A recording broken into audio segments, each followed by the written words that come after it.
அப்பா, காலையில எழுந்து சூரியனை பார்க்கறது எவ்வளோ ஒரு ஆனந்தமா இருக்குது. ஏ சின்ன பொண்ணு, ஹை, சுமதி அக்கா வந்துட்டாங்க. இனிமேல் நாட்டு நடப்பு, வீட்டு நடப்பு, தெரு நடப்பு எல்லாத்தையும் தெரிஞ்சுக்கலாமே. ஏண்டி உனக்கு ஒண்ணு தெரியுமா? என்னாச்சுக்கா? கிட்ட வாடி, உன்கிட்ட கொஞ்சம் ரகசியமா சொல்லணும். சொல்லுக்கா, என்னாச்சு? ஏய், நேற்று நைட்டு ராவோட ராவா எல்லார் வீட்டுக்கும் ஓட்டுக்கு காசு கொடுத்துட்டு போயிட்டாங்களாம். நம்மளுக்கு தான் கொடுக்கவே இல்லை.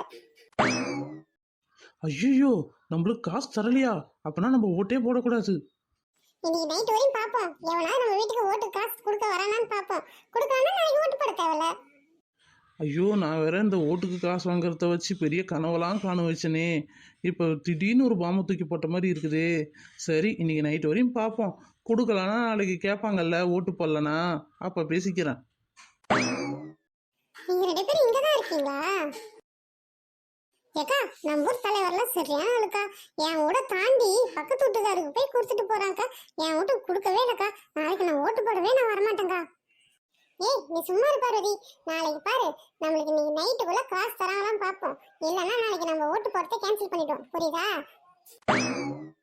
ஏக்கா, பார்வதி வீட்டு பக்கத்து வீட்டு பொண்ணு மீனா வராக்கா. அவர்கிட்ட கேட்போம் காசு கொடுத்துட்டாங்களா இல்லையான்னு. நீ அடிச்சு கேட்டா கூட உண்மையை சொல்ல மாட்டா. பாக்குறியா? அப்படிப்பட்ட ஆளாவ. சரி, வரவா, எல்லாம் சைலண்டா இருங்க, போட்டு வாங்குவோம். அட சின்ன பொண்ணு பார்வதி, சுமதி அக்கா எல்லாம் இங்கே தான் இருக்கீங்களா? அப்பாடி, உங்க எல்லாரையும் எப்படி தனித்தனியாக பார்க்கறதுன்னு நினச்சேன். ஒட்டு மொத்தமாக இங்கே இருக்கீங்க. ஏன் மீனாக்கா எதுக்கு எங்களை பார்க்கணும்னு நினச்சா? நீங்கள் ரொம்ப நாளாக சோழி கடைக்கு போகணும்னு சொன்னீங்கல்ல. சரி வாங்கலாம், இன்னைக்கு போயிட்டு வருவோம். அட போ மீனா, என்கிட்ட காசு இல்ல. நாங்களே என்ன பண்றதுன்னு தெரியாத உட்காந்துருக்கோம். நீ வேற இப்பதான் ஜவுளி கடைக்கு கூப்பிடுற. ஒருவேளை அரசியல்வாதி நம்மளுக்கு காசு கொடுத்தாங்க, உங்களுக்கு காசு தரலையோ என்ன தெரியல. சரி கேட்டு தான் பார்ப்போம். அதுவும் இல்லாத டக்குன்னு வாய விடக்கூடாது. நம்மளுக்கு காசு கொடுத்துட்டாங்கன்னு அப்படியே சொல்லிட்டோம் வச்சுக்கோ, அவ்வளோதான். நம்மளை வச்சு பெரிய போராட்டமே பண்ணுறோம் அவ்வளோ. அதனால எதுவுமே வாய தரக்கூடாது. துணி கடை இன்றைக்கி போனாலும் நாளைக்கு போய்க்கலாம். இவகிட்ட வாயை கொடுத்தனா இங்கே எலெக்ஷன் கூட நடக்காது. அந்த அளவு ரொம்ப பெஜாரியான அளவு. என்ன மீனா, ரொம்ப யோசனையா இருக்க? அதெல்லாம் ஒன்றும் இல்லைக்கா. என் வீட்டுக்கார் வெளிநாட்டிலேருந்து பணம் அனுப்பி விட்டாரா.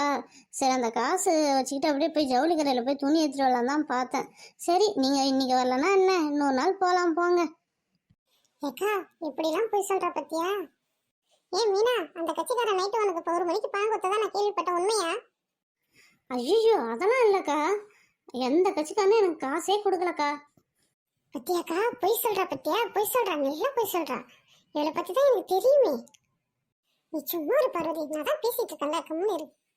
ஏன் மீனா, உனக்கு தான் ஒரு ஓட்டுக்கும் 5000 காசு கொடுத்ததா நான் கேள்விப்பட்டேன். அது உண்மைதானே? அது வந்து இல்லைக்கா, எனக்கு அங்கே தோசைகள் அடுப்பில் வச்சுட்டு வந்துட்டேன். போய் தோசை ஊற்றணும், இல்லை என் புருஷன் திட்டுவார். நான் போயிட்டு வரேன். மீனா, பொய் சொல்ற நல்லா. உன் புருஷன்காரன் வெளிநாட்டுல தானே இருக்காரு. அதுன்னு உன் வீட்டுக்காருக்கு தோசை ஊத்துறதுக்கு போறேன்னு சொல்ற. நல்லா பொய் சொல்ற. உண்மையை சொல்லு. நான் ஒன்றும் சண்டை போட போறதில்ல, உன்னையும் மாட்டி விட போறதில்ல. உண்மையை சொல்லு. ஆமாக்கா, நைட்டு 1 மணிக்கு ஒருத்தர் வந்து பணம் கொடுத்துட்டு போனாருக்கா ஓட்டு போடுறதுக்கு. அப்படி சொல்லு. சரி, எந்த கட்சிக்காரன்? நம்ம தலைவர் தாங்க எடுத்துட்டு வந்து கொடுத்துட்டு போனாரு. எவ்வளோ கொடுத்துட்டு போனாரு? அக்கா, நீ சொல்ற மாதிரி 5000லாம் கொடுக்கலக்கா. வெறும் 2000 தாங்க கொடுத்தாங்க. எங்க வீட்டுல 3 ஓட்டு மொத்தம், அதனால 6000 கொடுத்துட்டு போனாங்கக்கா. ஐயோ, 6000மா? 6000 வச்சு நான் ஒரு மாசத்துக்கு மல்லி சாமானே வாங்கி போட்டுருவோனே. ஐயோ ஐயோ ஐயோ ஐயோ, தரவே இல்லையே எனக்கு. சரி, இன்னைக்கு வரட்டும், அவன் பேசிக்கிறேன். நீ வேற ஒண்ணுடி. அவன் தான் அவன் காசை எடுத்து தரான். நம்ம கிட்ட இருந்து அடிச்சு பணத்தை திருப்பி நம்மளுக்கே ரிட்டர்ன் கொடுக்குறான். அதுக்கே அவன் செலுத்துக்கிறானோ ஒரு வீடை தள்ளி மற்ற வீட்டுக்கு கொடுக்கறதுக்கு. சே, ஆமாக்கா, உண்மைதான்க்கா. சிலிண்டர் விலை ஏத்துனாங்க, அரிசி விலை ஏத்துனாங்க, பருப்பு விலை ஏத்துனாங்க, எண்ணெய் விலை ஏத்துனாங்க, ஸ்கூல் ஃபீஸை ஏத்துனாங்க. எல்லாத்தையும் ஏத்திட்டு நம்ம கிட்ட இருந்து வாங்குற வரி பணத்தை வச்சு அவங்க சேர்த்து வச்சுட்டு நம்மளுக்கே அப்பப்போ எலெக்ஷன் வரும்போது நம்மளுக்கே ரிட்டர்ன் காசை கொடுத்துட்றாங்கக்கா. சரிடி, இன்னைக்கு பணம்